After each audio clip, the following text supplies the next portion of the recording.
Diddy's lawyer, Mark Agniflo, has now stated that 50 Cent destroyed any real chance of Diddy being released on appeal.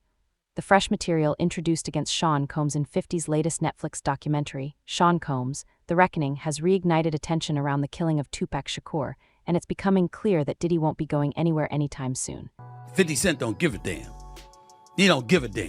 He literally is saying he's going to reach out to Trump to remind Trump of the things that P. Diddy has said about him for the sole express purposes of making sure that Trump doesn't pardon Diddy in the event that Diddy gets convicted of trafficking and racketeering.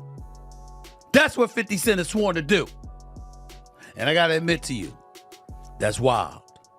Damn, you know you got an enemy there when the man want to go out of his way to contact the president, and clearly he has some kind of inroads where he can get to President Trump so President Trump can hear him.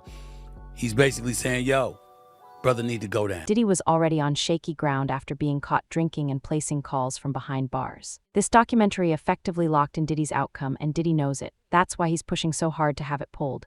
Diddy's attorneys have already issued a cease and desist and are now threatening to sue both 50 Cent and Netflix for more than $1 billion.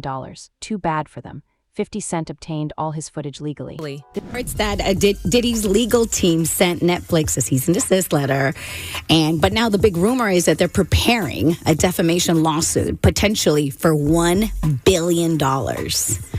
Over the Sean Combs The Reckoning documentary. They're claiming it uses stolen and unauthorized footage to create a shameful hit piece and damages reputation. Is there precedent? Because when it's a documentary, footage doesn't necessarily have to be approved if it's considered a news piece. And since you didn't watch it, Ebro, there is one piece. I watched some of it. Where, there's very intimate footage of Diddy with his lawyers. But in the documentary, it also talks about how he hired a young person to film him for X amount of hours, a lot, and didn't pay him. So if 50 comes along and is like, I will pay you for this footage. Well, unless... that's the biggest congrats, by the way. Well, depending on what the documentation is between that, that person and Diddy. Yeah. Right? If that documentation says that this footage is yours if I am paid. If I am not paid, the footage is mine. Well, no, but I think the default would be it's his.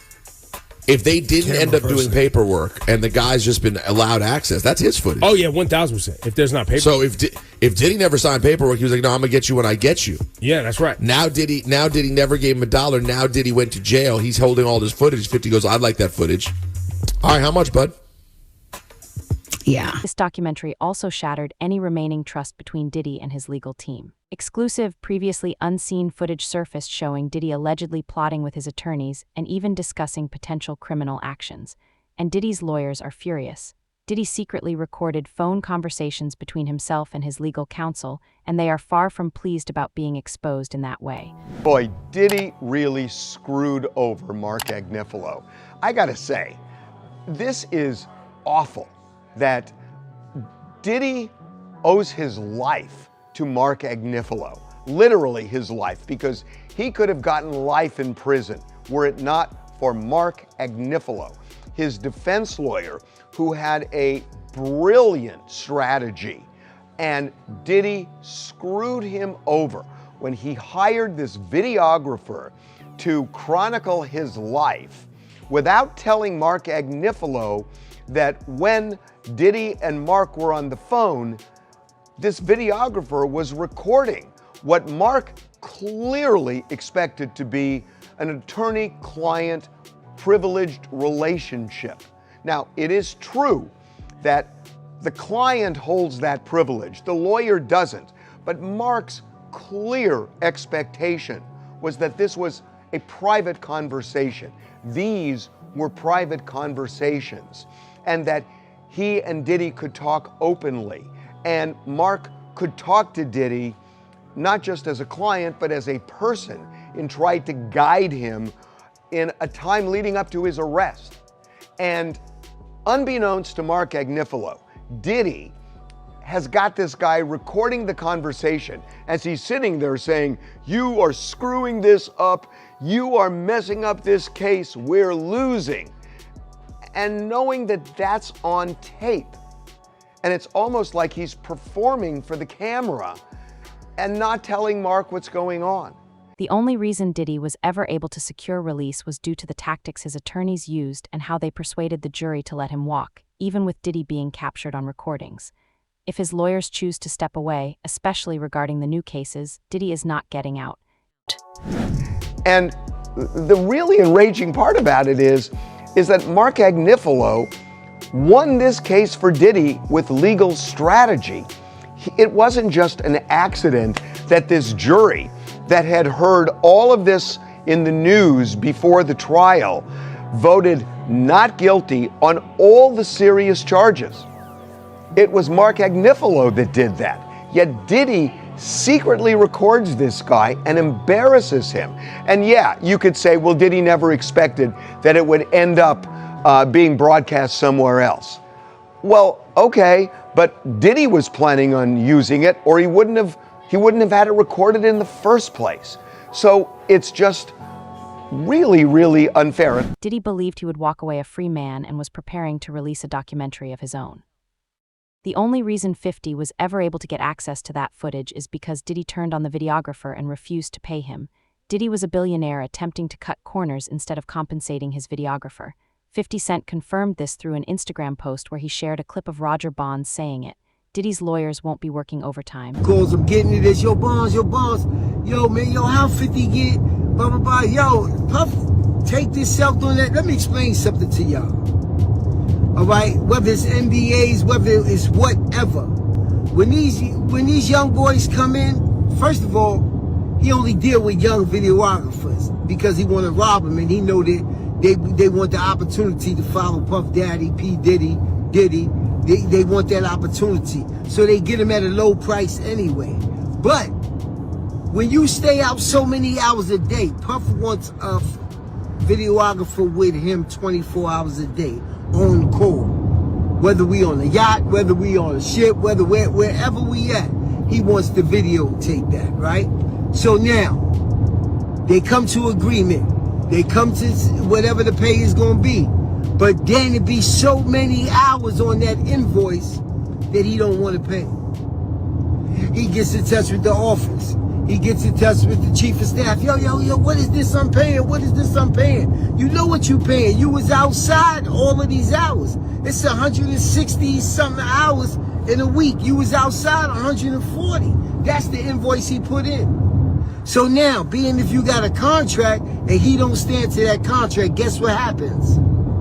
He could do whatever he want to do with that footage. So now that footage goes to the highest bidder. And 50 had to be the highest bidder to get this is business. You know what I'm saying? Everybody ain't in love with you. Everybody ain't dedicated. Everybody ain't loyal to the point of stupidity. 50 isn't only putting out additional evidence. He's actively reaching out and sending letters to the judge in an effort to prevent Diddy's appeal. To make things even worse for Diddy, 50 isn't finished with the material he possesses. In a recent interview, 50 stated that he holds more than 140 hours of footage showing Diddy involved in criminal activity. That footage is expected to be released on YouTube over the coming months, and there's even the possibility that 50 is working alongside law enforcement on this. I knew 50 Cent was not done with Diddy. I knew 50 Cent was not done with Diddy. He just confirmed that he has more stuff on Diddy that he couldn't even fit in the 4 episodes in the new Netflix Diddy documentary. With 50, it is so hard telling what this man got his hands on, but he said this in reference to the videos that he got of Diddy before he went to jail. A lot of the personal footage of Diddy, it shocked a lot of people. And I know, 50, the way you run, this cannot be all that you have. Is there other stuff that you just have not shown? Yeah, well, everything couldn't make the... It was 4 episodes. Right. So it was a lot. You had to pick and choose things. And on top of him saying that he has more dirt on Diddy, he is also saying that more people came to him with allegations against Diddy that never made it into the Netflix documentary. With the anticipation, they ask him, are you going to make a second documentary and put it on Netflix since you have all of this stuff? And he says that he is about to put it on YouTube. With everything that was out and all of these people that were coming coming forward. Have there been any like new tips that you've gotten since it has been released? Well, yeah, everyone starts to feel a little more comfortable when they see other people telling their truth about it. Yeah. So yeah, it's got to be something on YouTube coming. Yeah. I know. I'm not gonna lie, I felt like certain things were left out of this documentary. Just months ago, Diddy's legal team stated they were preparing to appeal his convictions and felt confident he would be released on bail. Diddy genuinely believed he had done nothing wrong, and despite being found guilty, he felt he should be permitted to walk free without serving any time. So yeah, we are planning to appeal. I want to hear them, bro. We are planning to appeal. We think we have strong bases to appeal. The strongest basis is that the jury reached a verdict on coercion. It found there was not coercion, and I think the judge said coercion today as a basis for a sentence at least a dozen times. We think that that is unconstitutional. We think that a jury verdict should mean more than our jury's verdict seems to mean, and so we are planning to appeal. Absolutely. If the prosecution files a cross appeal, what would happen in that regard if they filed a cross appeal and then Sean Diddy Combs get a higher sentence? He would not get a higher sentence, and they're not gonna cross appeal. We're gonna appeal. We think we're right, and they'll respond to the appeal, and it'll be decided by the Second Circuit as soon as. Tell us about the conversation you had with your client after the sentencing. Consensual. The judge clearly thought the sexual encounters weren't consensual. Because he's biased. What did you make of his remarks? He's biased. If anyone, I'm happy to go. So we think that's just absolutely inconsistent with the jury's verdict. I mean, the jury's verdict was resoundingly clear. There was no sex trafficking. There was no racketeering. Everything was consensual. Everything was adult, which is why he was convicted only of the prostitution offense. What we feel happened today was that the judge acted as a 13th juror, one that we did not choose, and that he second-guessed the jury's verdict. And it wasn't only an appeal that Diddy planned to rely on. Prior to this documentary being released, President Trump confirmed that Diddy's team had contacted him seeking a pardon. TMZ even reported that Diddy could potentially be released as soon as the end of the year if everything unfolded according to his strategy. This is the same pardon Diddy had been requesting even before his sentencing. Diddy's attorney, Mark Agnello, stated that Diddy instructed them to approach Trump and tell him, "I need a pardon. Get me a pardon." We are following some breaking news right now, and Sean Combs is taking the first step to appeal his conviction and prison sentence. His attorney today filed a notice of appeal. Earlier this month, the disgraced music mogul was sentenced to 4 years in prison on prostitution-related charges. His lawyers have argued the conviction should not stand because Combs lacked a financial motive for transporting male escorts. More papers detailing the arguments behind the appeal are expected to be filed soon. 50 has been working to prevent Diddy from slipping through the cracks at every turn, and he's one of the main reasons Diddy couldn't pull off any underhanded moves. 50 even sent a letter to the judge ahead of Diddy's sentencing, pushing for a harsher penalty. Said, you know what, you guys? Let me also write a letter to the judge. 50 said, "Dear Judge Subramanian, I have an ongoing dispute with Puffy for over 20 years. He's very dangerous. Multiple times I have feared for my life. I think you should consider the safety of the general public, Your Honor, before unleashing him upon them. There hasn't been enough time for him to reform or make any adjustments, despite him trying to teach a class in there. As you are already aware, the government has spent the maximum amount of money on deploying federal agencies, which appear to be an army in 2 locations simultaneously. Later, his son, who's dealing with his own rape allegations. Hey, come on, brother. Come on, man. What Christian Combs got to do with this, 50? He claimed that the feds had hit the wrong house. Anyway, Diddy's only going to return to hiring more male sex workers and keeping most of the baby oil away from the general public. And babies need it. My Netflix doc on this scandalous subject is coming soon. Oh man, this is downright evil, you guys. Why would 50 send this to the judge? Believe it or not, some people are actually turning on 50 Cent for calling out Diddy, claiming that 50 is simply envious of his success. But that narrative falls apart once you look at reality.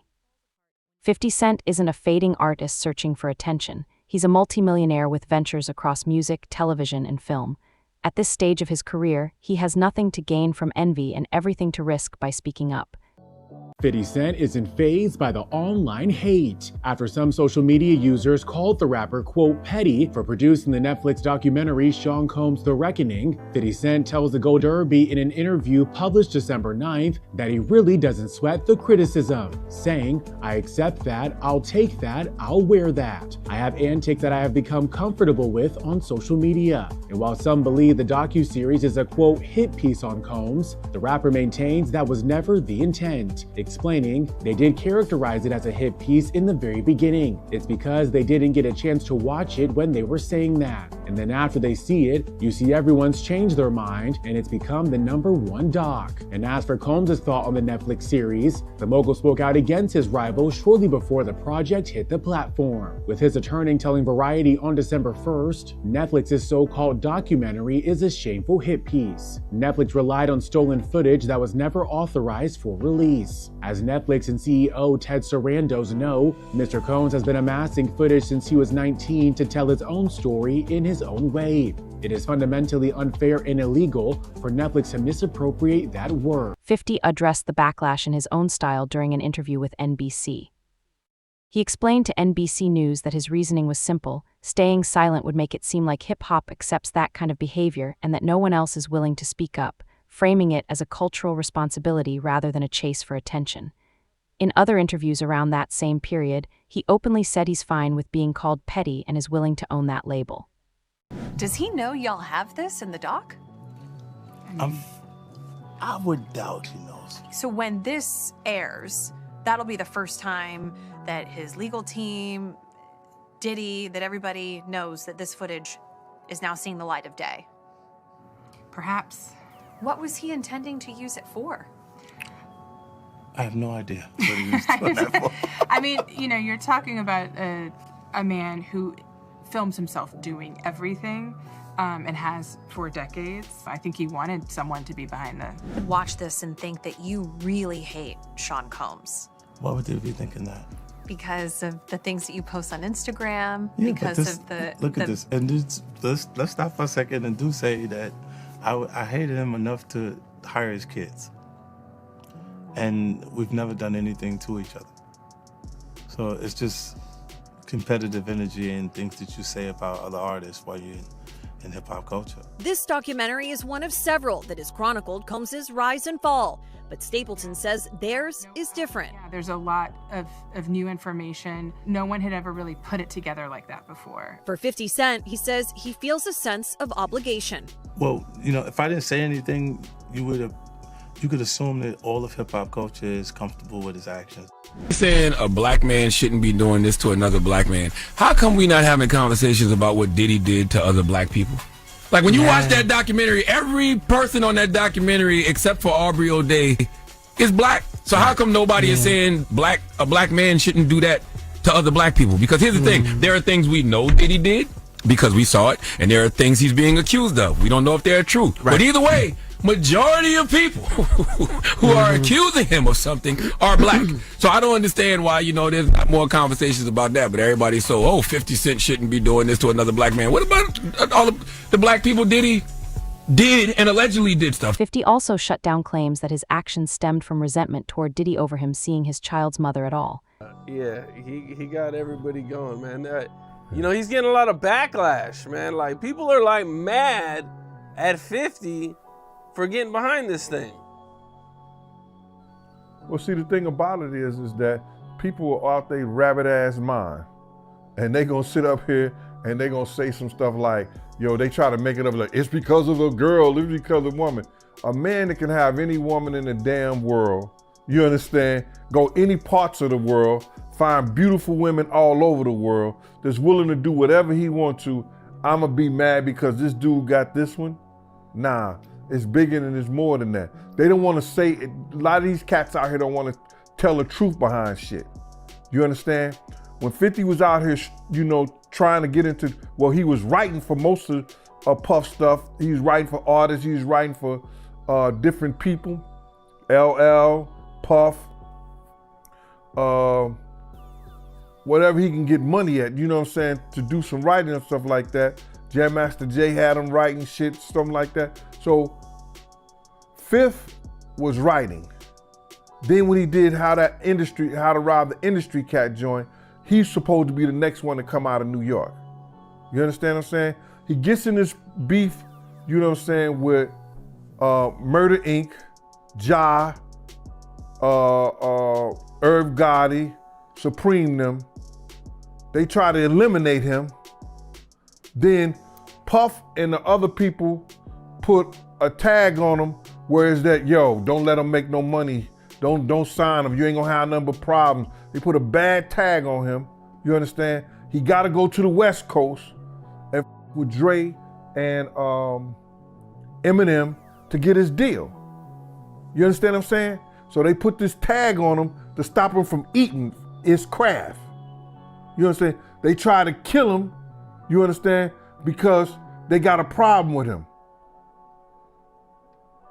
And then you supposed to have some love, so people who try to take you out of here, try to stop you from eating and everything like that. Diddy was a part of that too. Diddy has begun openly pressuring 50 for speaking up, and it's evident that someone outside is assisting him.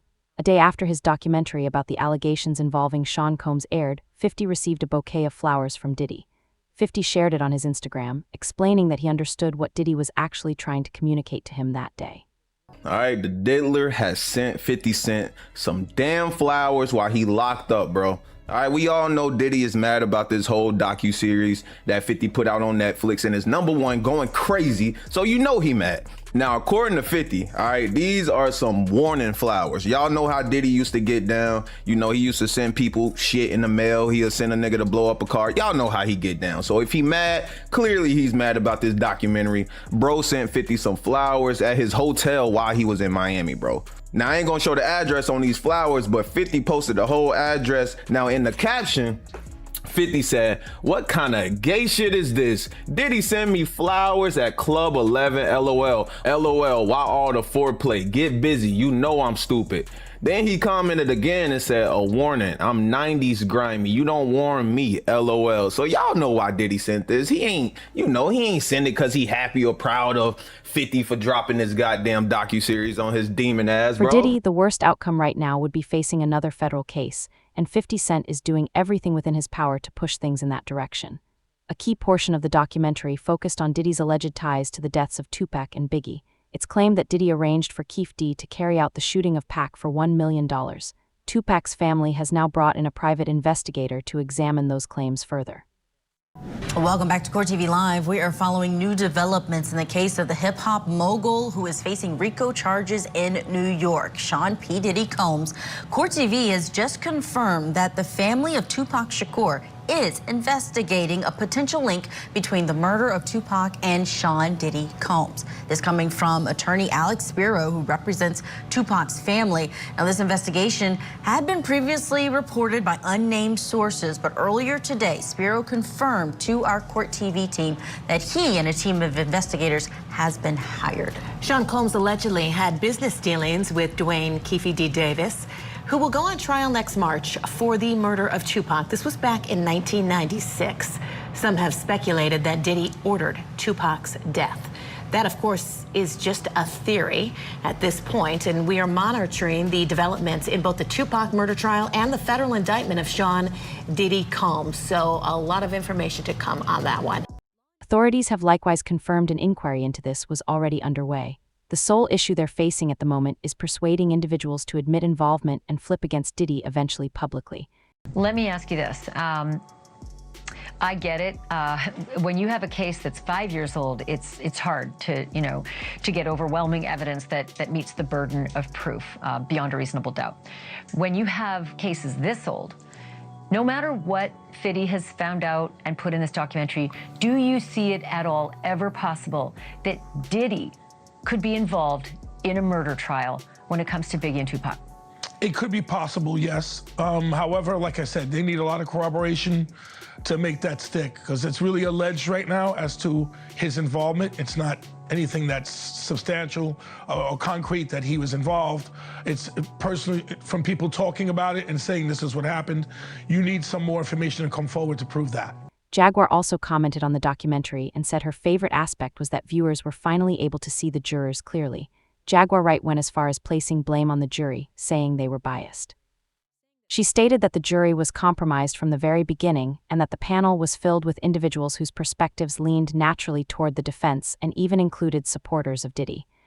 And the juror 106, that goofy black bitch, they sitting there and when they asked about him making eye contact or about him looking at the jury, they both lied. In my opinion, they both lied. The way when it asked, well, did he ever make eye contact? No. No. Well, see, they gave instructions and said, you can't look at him. But the girl sat there and was talking about how he would look over at the jury because he forgot where he was and how, sometimes he would nod and do this. But you said that he never looked over at the jury. You said that you never made eye contact with him. And then she starts talking about, because I just think that he nods back and forth because he always used to do that.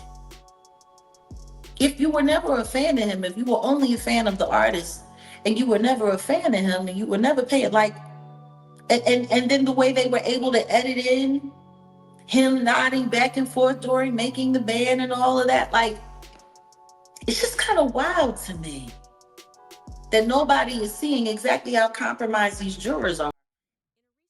In a recent CNN interview, 50 joked that he was looking forward to Diddy watching the documentary and believed Diddy would actually enjoy it. 50 Cent also made it clear that he has no intention of backing off, and with more footage still unreleased and additional voices coming forward, this story is nowhere near finished. If anything, it feels like we're just at the start of what could become the most serious reckoning Diddy has ever encountered. 50 Cent's highly anticipated documentary about Sean Diddy Combs is officially here. And we hear from 2 jurors from the Diddy trial, some accusers who spoke out for the documentary, and 50 Cent got his hands on some footage that Diddy claims belongs to him. We have to find somebody that'll work with us that has dealt in the dirtiest of dirty business. We're losing. I reached out to Sean Combs' spokesperson, who tells me that the reason why that personal footage exists is because Sean Combs has been documenting his own life since he was 19 years old. They say that this footage was captured from a personal videographer hired by Sean Combs. If Sean Combs watches this, what do you think he's going to feel? Wow, this is amazing. I think he's going to say this is the best documentary I've seen in a long time. Because you'll see people saying that. He may feel a different way about pieces and bits of it, but he knows the truth. His lawyers even sent a cease and desist letter to Netflix, which I have obtained. I reached out to Netflix and they referred me to a statement from the documentary's director who says, quote, "It came to us, we obtained the footage legally and have the necessary rights." At this stage, everything Diddy believed might protect him is unraveling piece by piece. The appeal is breaking down, the pardon option is finished, his legal team is exposed. Former allies are pulling away, and the documentary he worked so hard to shut down has achieved the opposite result.